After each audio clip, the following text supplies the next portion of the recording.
Hello friend, आज मैं आपके साथ में अबेटमेंट आईपीसी की सेक्शन 1072120 160 टू 120 के बारे में डिस्कशन करना चाहता हूँ।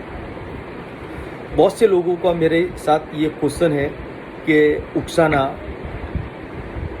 भी अपराध की श्रेणी में आता है क्या, या षड्यंत्र में साथ में होना भी अपराध की श्रेणी में आता है क्या। तो मैं उनको डीपली समझाना चाहता हूँ। अबेटमेंट क्या है? अबेटमेंट सबसे पहले अबेटमेंट में ह्यूमैनिटी होना जरूरी, ह्यूमन पर्सन होना जरूरी है। एक ह्यूमन पर्सन दूसरे ह्यूमन पर्सन को मोटिव करता है। मोटिवेशन दो तरह से हो सकता है, अच्छे काम के लिए, गलत काम के लिए। अच्छे काम से किया हुआ मोटिवेशन अपराध की श्रेणी में नहीं आता है, वो किसी भी तरह का ऑफेंस नहीं है। लेकिन जो गलत काम के लिए मोटिव किया गया है वो अपराध की श्रेणी में आता है। किसी भी कार्य को करने के लिए, गलत कार्य को करने के लिए मोटिव करना भी अपराध की श्रेणी में आता है। जो शख्स मोटिव करता है वो भी अपराधी है। अबेटमेंट दुष्प्रेरण, अबेटमेंट के अंदर अबेटी और अबेटर, दुष्प्रेरक और दुष्प्रेरित दो बंदे होते हैं। एक दुष्प्रेरक होता है, एक दुष्प्रेरित होता है। अबेटर और अबेटी, अबेटर अबेटी को उकसाता है और अबेटी वो कार्य करता है। वो अबेटमेंट दुष्प्रेरण करने के लिए किसी भी शख्स के लिए चार चीज़ें होनी जरूरी है। First, human person. दूसरा, इंटेंशन। तीसरा, प्रयत्न। चौथा, अपराध या क्षति या नुकसान। कोई भी ह्यूमन पर्सन के माइंड में, इंटेंशनली माइंड में ये प्रिपेयर्ड होना चाहिए कि मेरे को ये गुनाह करना है। गुनाह करने के बाद वो प्रयत्न करेगा और प्रयत्न करने के बाद वो अपराध करेगा। ये मोटा मोटी अबेटमेंट में यही होता है। अभी मोटिवेशन की बात अपन ने की। मोटिव, अगला शख्स, एक शख्स दूसरे शख्स को मोटिव करता है और मोटिव करने के बाद वो गुनाह करता है। आईपीसी के अकॉर्डिंग अपराध ह्यूमन पर्सन ही कर सकता है, कोई जानवर या वो अपराध नहीं कर सकता। वो अपराध की डेफिनेशन में नहीं आता है। एग्जाम्पल के तौर पे, एक कुत्ता है जिसने किसी बंदे को काट लिया, तो इसमें अपराधी कौन बनेगा? कुत्ता? नहीं, कुत्ता अपराधी नहीं बन सकता है। कुत्ते का मालिक अपराधी बनेगा।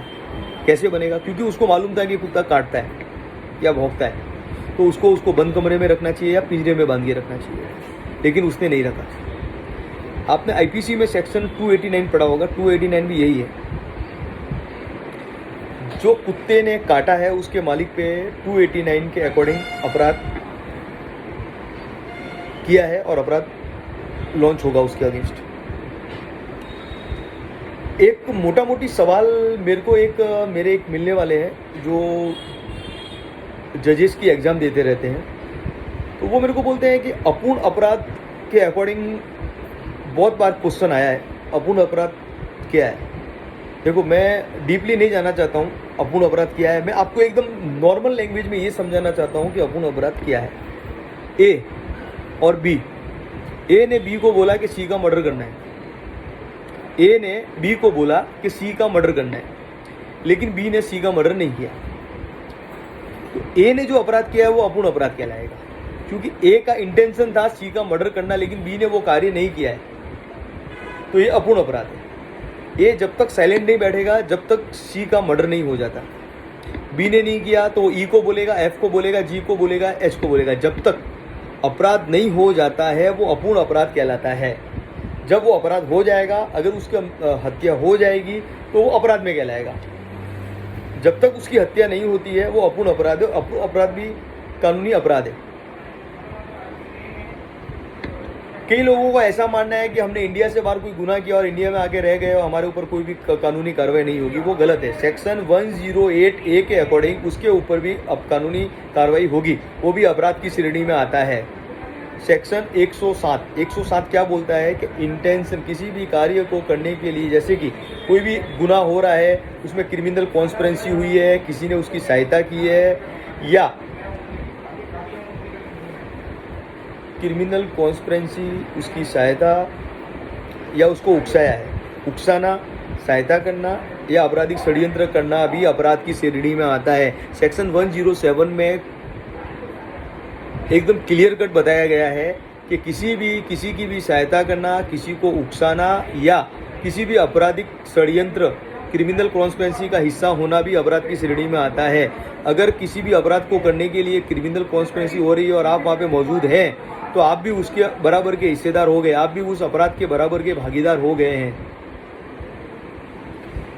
एक मैं आपको अबेटमेंट के ऊपर एग्जाम्पल देना चाहता हूँ कि मुंबई बम ब्लास्ट जो आपने सुना होगा 1993 में हुआ था, जिसमें 93 से 95 लोगों को एक्यूज बनाया गया था। जब ये बम ब्लास्ट हुआ था, बम ब्लास्ट के जो मास्टरमाइंड थे वो इंडिया में थे ही नहीं। जो प्लानिंग हुई वो इंडिया से बाहर हुई और इंडिया से बाहर होने के बाद में वो घटना इंडिया में घटी, मुंबई में घटी। जिन लोगों ने घटी वो भी उसमें आरोपी बने 93 से 95, और जो लोग नहीं थे उनको एब्सकॉन्डिंग करके उनको भी एक्यूज बनाया गया। कोई भी शख्स अगर ये मानता है कि मैंने किसी अपराध के लिए किसी को उकसाया है तो मैं अपराधी नहीं हूँ, क्योंकि मैं इंटेंशनली अपराधी हो गया हूँ, क्योंकि मैंने उसको उस कार्य करने के लिए प्रेरित किया है, तो मैं भी बराबर का उसका हिस्सेदार हूँ, मैं भी बराबर का उसका एक्यूज हूँ। मैंने बी को बोला कि तू सी के घर पे चोरी कर और सी ने उसके घर पे चोरी किया, तो मैं भी उसमें क्रिमिनल कॉन्स्पिरेंसी में आ गया, मैंने भी वो गुनाह किया है। कोई भी गुनाह अगर किसी के उकसाने पे होता है तो उकसाने वाला भी उसमें बराबर का हिस्सेदार है। अबेटमेंट का मतलब ही यही है। अबेटमेंट के अंदर खुला एक ह्यूमन पर्सन होना चाहिए, इंटेंशन होना चाहिए, इंटेंशन के बाद में इंटेंशन के बाद में उसको उकसाना होना चाहिए और उसके बाद अपराध होना चाहिए। अपराध होता है तो किसी को नुकसान होता है, क्षति होती है।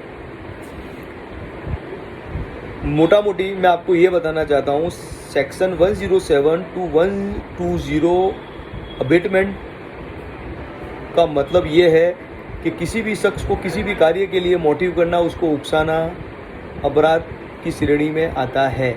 अगर किसी मार्केट में या किसी गली मोहल्ले के अंदर कोई दो बंदे लड़ रहे हैं और 10 जने उसका घेरा लगा के खड़े हुए हैं और 10 में से 4 लोग उसको एक बंदे को उकसा रहे, अरे मार मार मार, तो वो भी अपराध की श्रेणी में आता है।